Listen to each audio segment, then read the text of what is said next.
Coming up after the break, we've got a quick chat coming with the National Union of Public and General Employees. A majority of Canadians not happy about the private sector providing public services. We'll be back with more Talk to the Hand in a moment. We're back with Talk to the Hand on 1310 News. And welcome back to the show. When it comes to the private sector gaining control of public services, a majority of Canadians have their concerns. A Vector polling survey for the National Union of Public and General Employees found 69% felt that allowing the private sector in weakens the country's principles of caring and sharing. And to find out more about the results, I'm pleased to be joined this morning by James Clancy. He's the president of the NUPGE. Good morning, James. Good morning, Ed. Now, is this a concern of the union about the rising incidence of public-private partnerships? Yeah, we've had enough experience now over the last 20 years to recognize and say with absolute certainty that much of the privatization we've witnessed has been injurious to the public in terms of services and also to the public purse. Well, when I look at public-private partnerships in Ottawa, I look at the Bell Sensplex, and that seems to be doing all right.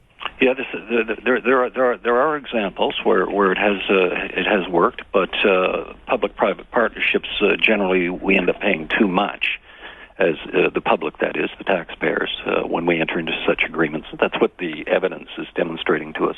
And what evidence is that? Public services are really, when we think of public services in simple terms, they're really an expression of our Canadian values, about equality, empathy, fairness, opportunity, common good.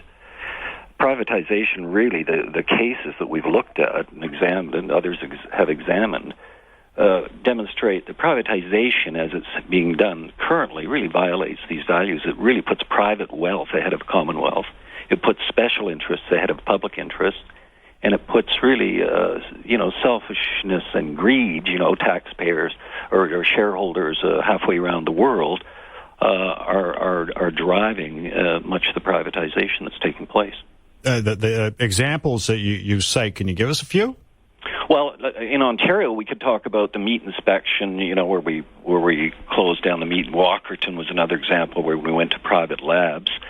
Highway 407 is a good example where the tolls are up 176%, and even people in the business world recognize that the government sold it off cheaply.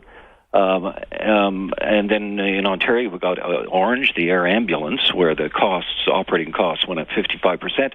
But more tragically, people died as a result of the ineptitude of the operator of that private service.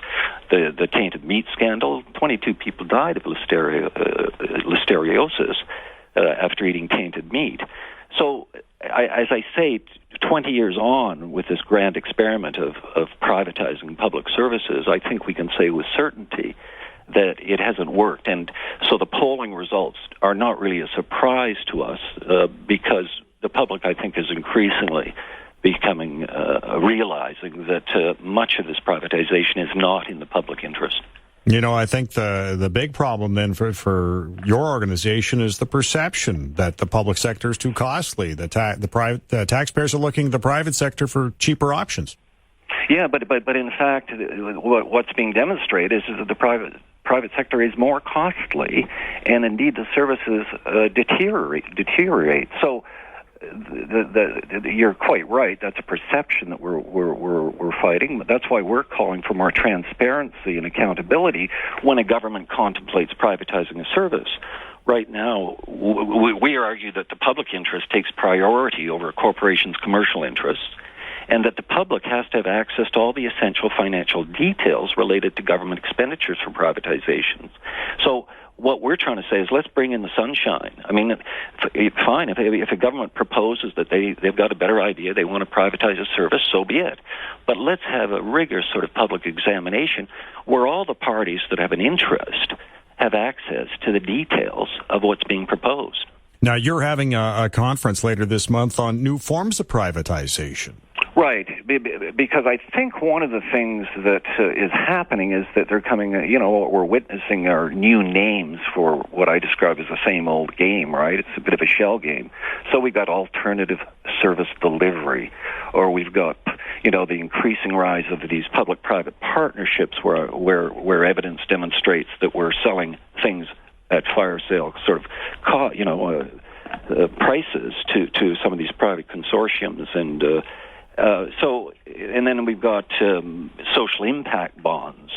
We've got an example in Nova Scotia or in Newfoundland where a British for-profit company sets up a non-profit company in Newfoundland, and then the services are privatized to that what the public understands to be a non-profit local company.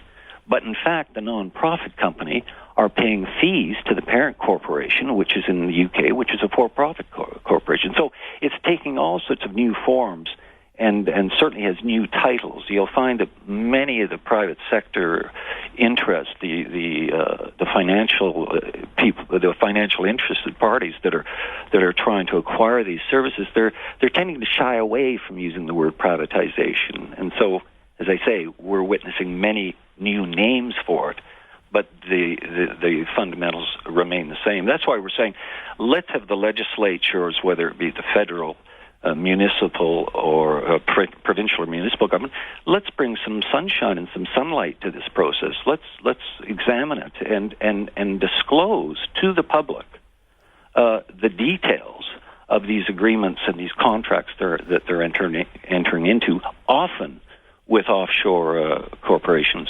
All right. James, I want to thank you for joining us this morning. I appreciate it, Ed. All the best. James Clancy is with the National Union of Public and General Employees.